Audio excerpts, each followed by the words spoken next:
Maman, murmura Sabrina. Je viens de faire la connaissance d'un monsieur quand je raccompagnais Gertrude. Ah bon? Répondit sa mère. Je lui ai dit que je m'appelle Annick. Comment ça? Tu lui as donné un faux nom? Je ne sais pas pourquoi, murmura-t-elle.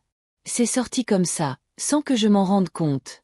Véronique vit sa sœur approcher et dit. Ta tante Bernadette arrive. Je vais vous laisser, dit Sabrina. D'accord, ma chérie, répondit sa mère en la regardant s'éloigner. C'est ainsi que Sabrina entra dans la maison, laissant sa mère accueillir sa sœur. Comment tu vas, grande sœur? Demanda Véronique. Je vais bien. Le copain de Noël doit prendre le vol aujourd'hui, annonça Bernadette. Il rentre de mission. Aujourd'hui déjà? S'étonna Véronique. Il voyage vraiment beaucoup, ce monsieur. Oui, soupira Bernadette. Gaspard est souvent en déplacement, parfois pour quelques jours seulement, parfois plus longtemps. Chez moi ici, soupira à son tour Véronique. Félie a encore recommencé avec ses remontrances ce matin. Rien ne lui plaît jamais. Véronique, dit doucement Bernadette, tu dois supporter le foyer, c'est comme ça. On ne quitte pas un mariage pour quelques paroles dures. Tu me dis de supporter alors que toi, tu as abandonné ton mari? Rétorqua Véronique. Ce n'est pas le même cas, répondit Bernadette. Ne mélange pas les choses. Debout devant le tableau, le professeur Monsieur Félicien faisait face à la classe. Bien, dit-il, voyons si vous avez compris la leçon. Il parcourut la salle du regard et s'arrêta sur une élève. Toi, là-bas, viens au tableau. Ordonna-t-il. La jeune fille se leva lentement et s'approcha. Résous cette équation, dit le professeur. Je ne sais pas, monsieur, murmura-t-elle. Tu ne sais pas? Au lieu d'apprendre tes leçons, je suis sûr que tu passes ton temps sur ton téléphone ou à regarder des séries télévisées, ajouta-t-il. Retourne t'asseoir. La prochaine fois, ouvre ton cahier au lieu de ton écran. Il se tourna vers les autres élèves.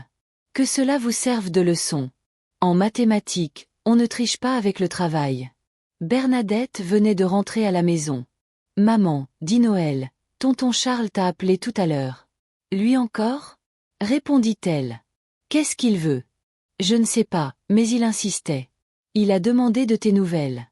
Dis-lui que je lui ai déjà dit que je ne retournerai plus dans ce foyer, déclara-t-elle d'une voix ferme. C'est ce que je lui ai répondu, affirma Noël. Merci, ma fille. Certains pensent qu'on peut toujours revenir en arrière. C'était la pause déjeuner. Jordan sortait de son lieu de travail quand Charline l'appela. Qu'est-ce que tu fais ici? Demanda-t-il froidement. Je voulais te voir, répondit-elle. Je t'en prie, écoute-moi. J'étais là. J'ai tout entendu. Tu disais clairement à ta sœur que tu étais avec moi parce que je payais tes études, parce que je donnais de l'argent. J'ai fait une erreur, dit-elle. Je ne pensais pas que tu entendrais. Ce n'est pas une erreur, répondit-il. C'est la vérité que tu cachais. Jordan, je te supplie, pardonne-moi. Je suis enceinte de toi. Laisse-moi revenir vivre avec toi. Je te promets que je vais changer. Tu ne veux pas revenir par amour, dit-il. Tu veux revenir parce que tu as besoin de moi. Ce n'est pas vrai, murmura-t-elle. Tu m'as humiliée, Charline. Tu as profité de mon cœur. Je t'ai tout donné et toi, tu as ri de moi derrière mon dos. Je t'en prie, répéta-t-elle. Ne me laisse pas comme ça. Ce jour-là, conclut-il, tu as brisé quelque chose en moi. Félicien entra dans la maison. Son regard tomba aussitôt sur Véronique qui venait de terminer ses tâches. Regarde-toi, lança-t-il avec mépris. Regarde comment tu es. Ta sœur Bernadette prend soin d'elle. Elle se fait belle. Et toi, tu es là comme une servante. Tu ne me donnes rien pour m'entretenir, dit Véronique. Tu penses que je vais te donner de l'argent pour que tu prennes soin de toi? Et c'est pour aller me tromper après, hein? Félicien, je ne t'ai jamais trompé, murmura-t-elle. Ne mens pas, cria-t-il. Vous êtes toutes des femmes infidèles. Dès qu'on vous donne un peu de liberté, vous commencez à courir derrière les hommes.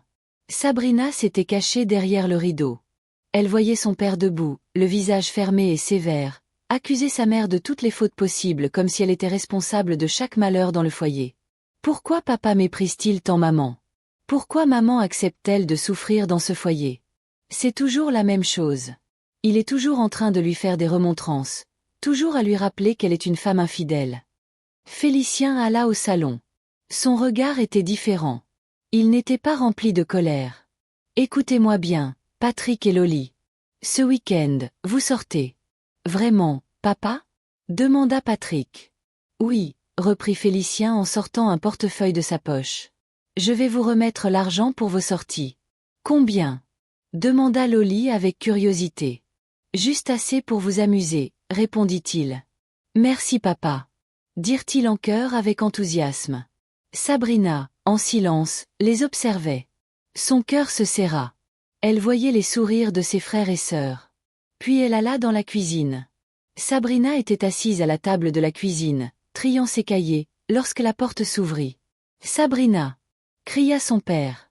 Qu'est-ce qui se passe, papa? Demanda-t-elle timidement. J'ai perdu 5000 francs. Et je sais très bien que c'est toi qui as pris l'argent. Papa, ce n'est pas moi, répondit-elle, la voix tremblante. Je n'ai rien pris. Ne mens pas. Si tu ne me remets pas l'argent que tu as volé, tu seras puni sévèrement. Papa, murmura-t-elle, je n'ai vraiment pas pris l'argent. Assez! Cria-t-il. Si tu continues à nier, tu regretteras ce choix. Véronique se sentit encore plus accablée. Elle alla trouver Patrick et Loli au salon. Patrick, Loli, dit-elle doucement mais avec sérieux. J'ai besoin de votre aide. Aidez-moi à chercher l'argent. Ensemble, ils commencèrent à fouiller le salon, soulevant des coussins, regardant sous les meubles, vérifiant chaque recoin. Ici! S'exclama soudain Patrick en pointant le sol. Très bien, dit sa mère. Prends le billet et va le remettre à ton père toi-même. Je veux que ce soit toi qui lui redonne. Patrick alla remettre l'argent à son père dans la chambre. Voilà, papa, dit-il. Félicien prit le billet. Sabrina s'assit près de sa mère. Maman, murmura-t-elle, je suis vraiment fatiguée. Papa, il ne m'aime pas. Il m'a toujours rejetée. Je ne sais pas ce que je lui ai fait. Ce qu'il te fait subir, continua-t-elle, il me le fait subir aussi. Pourtant, il est indulgent envers Loli et Patrick. Sa mère lui dit. Va préparer le dîner. Sabrina se leva. La fatigue pesait encore sur elle, mais elle savait qu'elle devait obéir. Le lendemain matin, Sabrina marchait tranquillement sur le trottoir en direction de son école. Soudain, le bruit d'un klaxon retentit derrière elle. Elle continua sa marche. La voiture suivit ses pas, avançant doucement pour rester à sa hauteur, mais Sabrina ne s'arrêta pas. « Bonjour, Annick, dit le monsieur d'une voix douce. Hier, on n'a pas eu le temps d'échanger. Je m'appelle Jordan. » Sabrina le regarda un instant, mais elle ne dit rien. « Monte, continua-t-il. Je vais te déposer. »« Merci, mais ce n'est pas la peine, répondit-elle. Mon école est à 15 minutes à pied. J'aimerais vraiment échanger avec toi, ajouta-t-il. Non, merci, murmura-t-elle, et elle fit un pas pour continuer son chemin. Jordan la regarda s'éloigner, un peu déçu, mais comprenant la distance qu'elle voulait garder. Gaspard était rentré de voyage. Il alla directement chez Noël et sa mère. Noël, dit Gaspard, la prochaine fois, nous irons ensemble en voyage. Ah, j'aimerais tellement être à ta place, Noël. Murmura Bernadette. Monter dans un avion, ça doit être merveilleux. Puis Bernadette se leva pour aller mettre la table. Noël et Gaspard restèrent seuls au salon. Noël. Qu'est-ce qui se passe? Pourquoi tu n'as rien dit quand je t'ai parlé du voyage? Parce que je n'ai pas envie de parler, murmura-t-elle simplement. D'accord, dit-il. Quand tu voudras parler, je serai là pour t'écouter. Noël resta silencieuse. Ses pensées tournaient ailleurs. Après avoir passé du temps avec Noël, Monsieur Gaspard rentra chez lui. Sa femme le fixait avec colère. « Je suis sûre que tu étais avec Noël, » s'exclama-t-elle. « Et j'espère au moins que tu lui as dit la vérité sur ton état de santé. »« Écoute, dit-il doucement, je suis fatigué. Je vais me reposer. »« Te reposer ?» répéta-t-elle. « Mais tu te moques de moi? Tout ce que je veux, c'est des réponses. Je t'ai déjà dit ce que tu voulais savoir, murmura-t-il. Maintenant, je n'ai qu'une envie, dormir un peu et récupérer. Pendant ce temps, Noël parlait avec sa mère. « Maman, dit Noël, laisse-moi te dire tout ce que je pense. Monsieur Gaspard s'enlaille et ça lui donne une haleine insupportable. Je ne peux même pas m'asseoir à côté de lui. Et puis, il est tout petit, pas grand du tout. On dirait qu'il a dû se coincer dans le berceau quand il était bébé. »« Noël !» s'exclama sa mère. « Et puis, continua Noël, il se gratte la tête comme s'il avait des fourmis dedans. Bon, tout ça, c'est rien, dit sa mère. Le plus important, c'est l'argent. Il faisait nuit. Véronique s'était installée sur la natte au salon. Félicien entra brusquement. Véronique, dit-il d'une voix dure.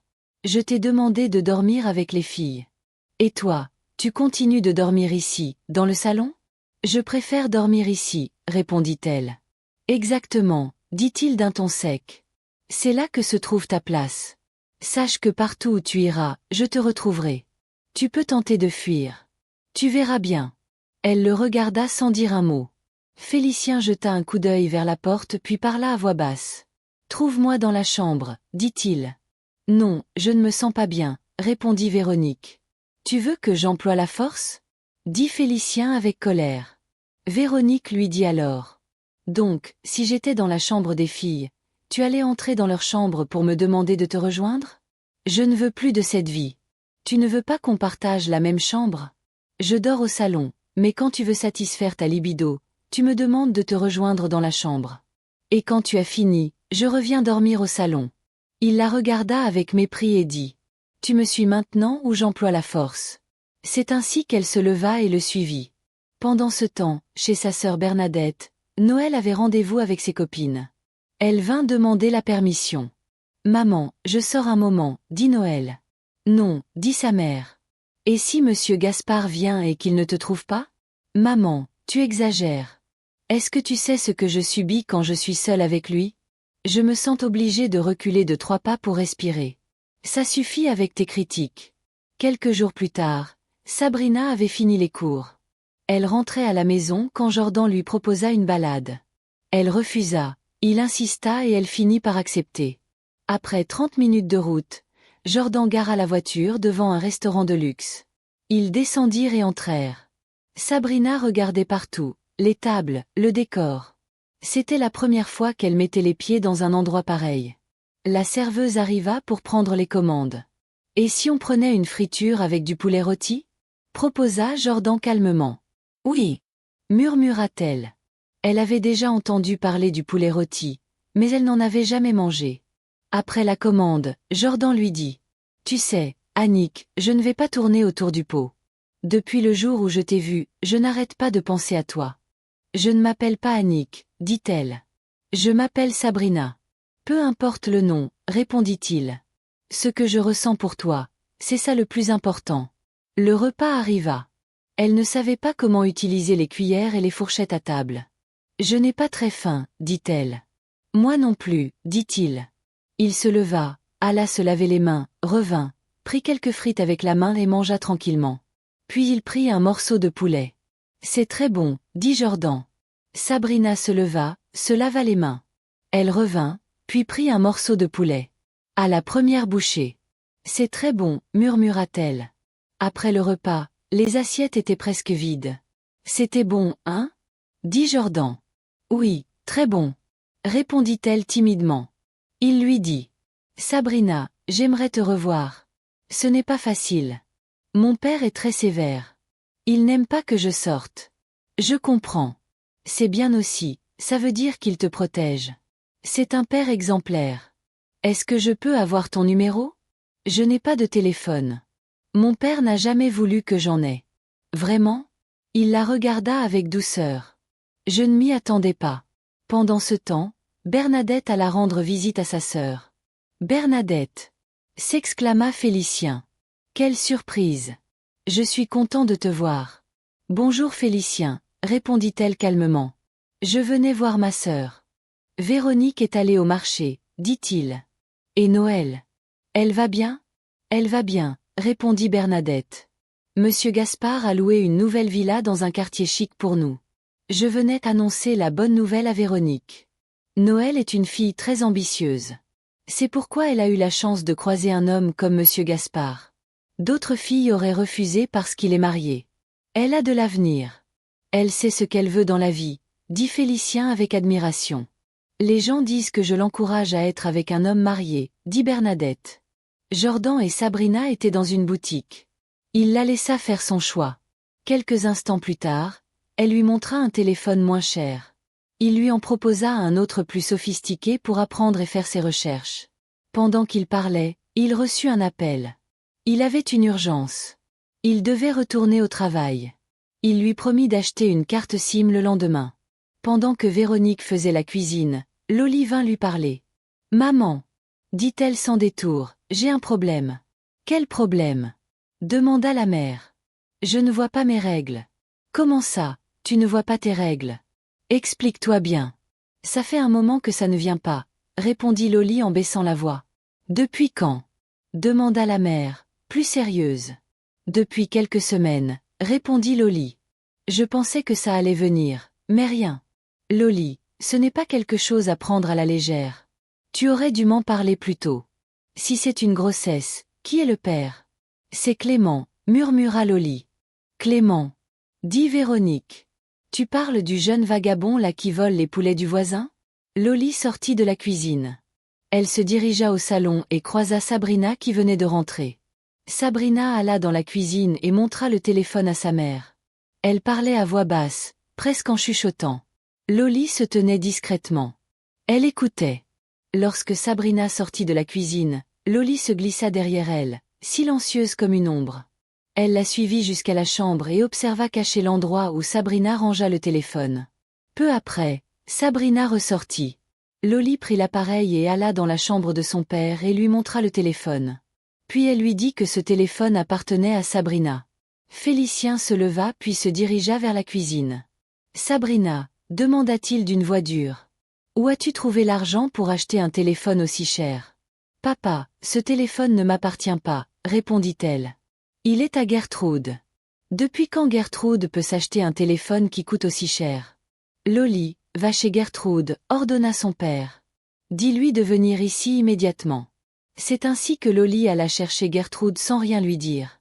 Arrivé à la maison, Félicien demanda. « C'est à toi ça ?»« Oui, » répondit Gertrude sans réfléchir. Pourquoi ce téléphone se trouvait-il dans les affaires de Sabrina ? C'est un cadeau, je lui ai offert, répondit Gertrude. Je vais le confisquer. Sabrina ne mérite pas ce genre de cadeau, dit-il. Depuis le matin, Monsieur Gaspard était couché. Il ne pouvait pas bouger de son lit. Gaspard, dit son épouse. Tu étais allé à l'étranger pour te soigner. Tu es revenu et au lieu de te reposer, tu continuais de te fatiguer. Noël te fait perdre la tête au point de ne pas suivre ton traitement. Ce n'est pas toi qui vas me dire ce que je dois faire, dit-il. Tu devrais penser à toi, dit son épouse. Laisse-moi tranquille, dit-il. Bernadette rentrait chez elle lorsqu'elle aperçut Charles.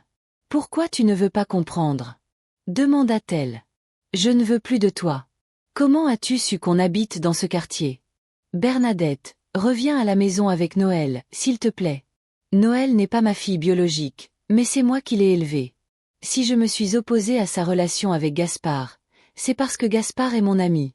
Bernadette leva la main pour le couper.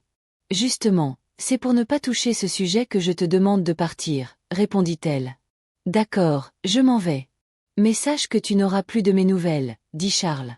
Le lendemain, Sabrina et Gertrude avaient fini les cours. Elles se dirigèrent vers Jordan. Sabrina fit les présentations.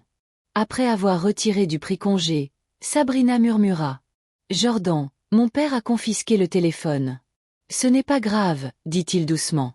Je peux t'acheter un autre téléphone, tu sais ? » ?»« Non, non, ce n'est pas la peine, dit-elle. « Je ne veux pas que tu dépenses de l'argent pour ça. »« Très bien, dit-il après un instant. Mais sache que ce n'est pas l'objet qui compte, c'est toi qui es importante. »« Mais comment on va faire pour se voir maintenant ?» demanda-t-il doucement. « Je ne sais pas, murmura-t-elle. Il réfléchit un instant, le regard perdu dans le vide, puis son visage s'éclaira d'une idée. « Bon, voilà ce qu'on va faire. Puisque je ne peux pas te joindre facilement, on ira chez moi. Je vais te montrer où je vis, comme ça on pourra se voir là-bas. Je te donnerai aussi mon programme pour qu'on s'organise. »« Non, je ne peux pas, dit Sabrina. »« Tu comptes trop pour moi, Sabrina, dit-il doucement. Je veux faire quelque chose de sérieux avec toi. Je ne veux pas jouer. »« Ça sera trop compliqué, dit-elle. Jordan lui dit. « Dans ce cas, je peux aller me présenter à ton père. »« N'essaie même pas, dit-elle. Il insista et Sabrina finit par accepter. Ils se dirigèrent vers la maison de Jordan. Lorsqu'il gara la voiture, elle resta bouche bée. « Waouh !» murmura-t-elle. Jordan l'invita à entrer et l'installa au salon. Peu après, une servante apparut. « Madame, que puis-je vous servir ?»« Non merci, » répondit Sabrina, un peu gênée. « Prenez votre temps, je serai là si vous avez besoin. » Sabrina resta immobile, fascinée par le luxe de la maison. Jordan sortit un album photo et lui montra des souvenirs de famille et de voyage. « J'ai essayé de cuisiner pour la première fois. Tu aurais dû voir la tête de ma mère, dit-il. « Oh non !» s'exclama Sabrina en riant. Le temps passa vite. En regardant l'horloge, Sabrina paniqua. « Oh non, mon père va me faire des remontrances, dit-elle. « Ne t'inquiète pas, je vais te ramener, rassura Jordan. Ils sortirent de la maison. De loin, Charline rôdait près de la maison de Jordan. Elle les observait discrètement. Les semaines passèrent. Sabrina et Jordan se voyaient chaque jour. Peu à peu, elle s'attacha à lui d'un amour silencieux. Charline rôdait souvent près de la maison de Jordan, observant discrètement ses entrées et ses sorties. Quant à Bernadette, elle vivait une vie facile et agréable avec Noël. Un jour, pendant qu'elle regardait le journal télévisé, soudain l'image de M. Gaspard apparut à l'écran. La journaliste annonça. L'avocat international Gaspard est décédé ce matin. Bernadette lâcha la télécommande. Son visage se figea. Ses mains tremblèrent. Non, murmura-t-elle, la voix brisée. Pas lui. Elle resta longtemps immobile, le regard perdu, envahie par un mélange de choc, de peur et d'incertitude.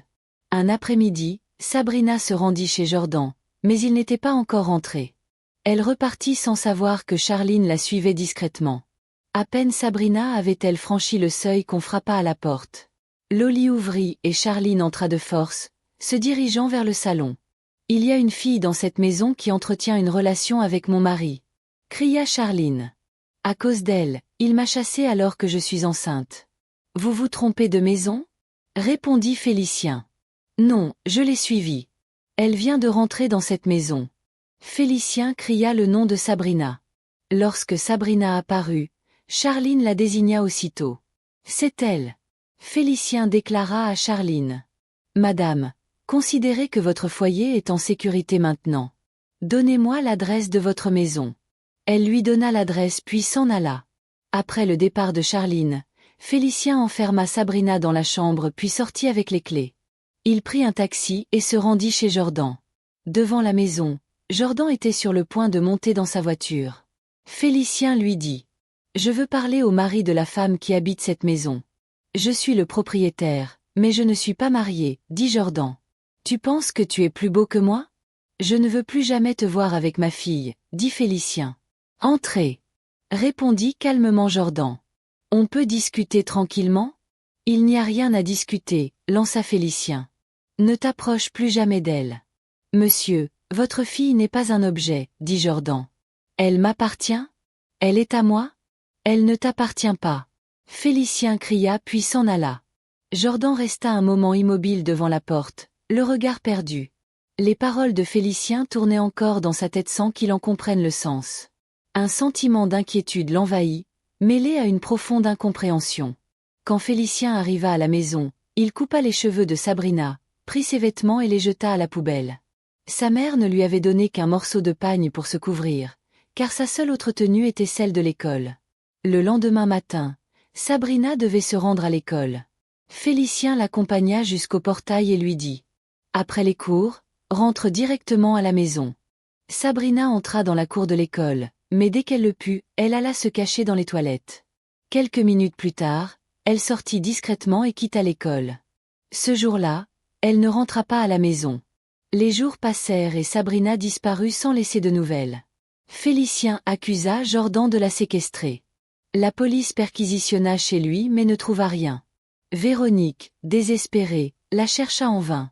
N'ayant plus d'espoir et subissant le chagrin et la maltraitance de son mari, elle finit par rendre l'âme. Quelques mois après, Charline avait accouché d'une fille. Jordan venait régulièrement lui rendre visite. Bernadette, elle, vivait désormais dans un quartier précaire. Noël travaillait dans un bar et venait la voir de temps en temps. Bernadette restait silencieuse, portant toujours sur son visage le poids des choix passés. Loli donna naissance à un garçon. Félicien, tenant le bébé dans ses bras, murmura. Il est magnifique. J'ai toujours considéré le décès de ma mère comme une libération pour elle, dit Sabrina. Tu t'es posé la question de savoir pourquoi ton père était si dur avec vous? Demanda Jordan. Oui, bien sûr. J'ai même posé la question plusieurs fois à ma mère. Mais elle n'a jamais eu de réponse. Je me souviens encore qu'il l'a traitée de femme infidèle. Je réfléchis parfois. Patrick est l'aîné, je suis la cadette, il y a 1 an entre nous. Loli est la benjamine, il y a 3 ans entre nous. Il les aime, il prend soin d'eux. Mais moi, il m'a toujours détestée. Sache que je ne vais jamais t'abandonner, dit Jordan. Félicien détestait-il Sabrina parce qu'elle n'était pas sa fille ou était-ce seulement une illusion? Cette histoire laisse planer un mystère. Véronique est partie avec son secret.